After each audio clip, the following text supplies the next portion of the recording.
Armed police officers swoop on car to catch criminal with loaded Glock pistol in front of stunned diners watched on as armed police swooped on a criminal suspected of being in possession of a loaded firearm.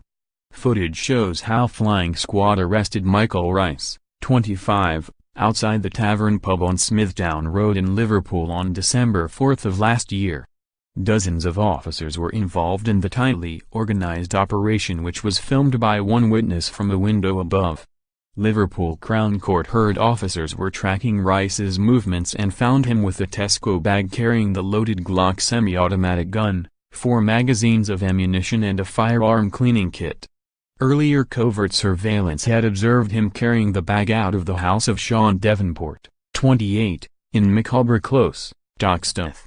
Rice, of Moses Street in Toxteth, pleaded guilty to possessing a prohibited weapon and possession of ammunition. A judge has warned the public of the devastating consequences of guns as jailed both men for handling the stolen weapon. Davenport denied charges of selling or transferring a prohibited firearm and possessing ammunition but was convicted by a jury on Monday. Henry Writing, prosecuting, said officers from the Northwest Regional Organized Crime Unit were tracking Rice's movements from 9 a.m. that day and at first witnessed him carrying out a series of mundane tasks. He said, at 11:46 am he took a call from Sean Davenport. That call lasted for just under 10 minutes. Mr. Davenport conceded that neither of them had the other's telephone number stored. The telephone billing evidence showed that that was the very first contact between them. Rice then made another call, which the court heard was to arrange transport, and arrived at the home of Sean Davenport at 12:47 p.m. The gun, which had not been used before in this country, was part of a batch of similar weapons brought to the UK from the USA in 2010. The court heard Rice had not revealed what the gun was intended for, and it is not known if he was planning to use it himself or was being trusted to transport it. Davenport claimed during his trial that the two men had been friends for 10 years and Rice had sent him a message on Instagram asking for his number.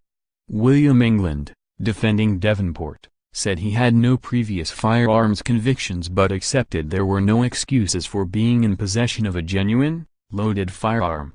He said, "There is no suggestion this firearm has been used in the past in any crime. That must be a positive point to make on behalf of this defendant. For whatever reason, this was his first foray into firearms."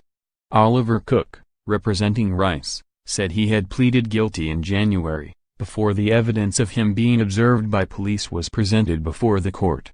He asked for him to be sentenced as a person of good character and said his previous convictions were for producing cannabis and driving offenses. Mr. Cook said, "The period between January 8 and this date is the first period he has ever spent in custody. There is nothing on his record anywhere close to the seriousness of this offense." Judge Anne Murray sentenced Rice to 6 years in jail and Davenport to 12 years.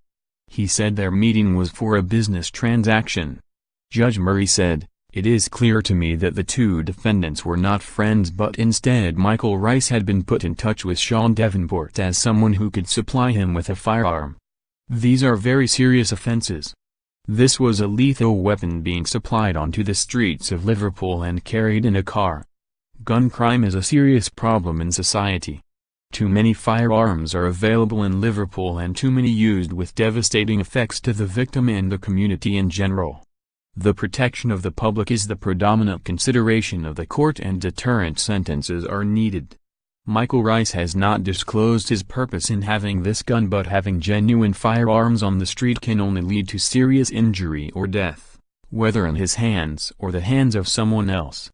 The case was discontinued against 2 other males who were arrested in connection with the incident.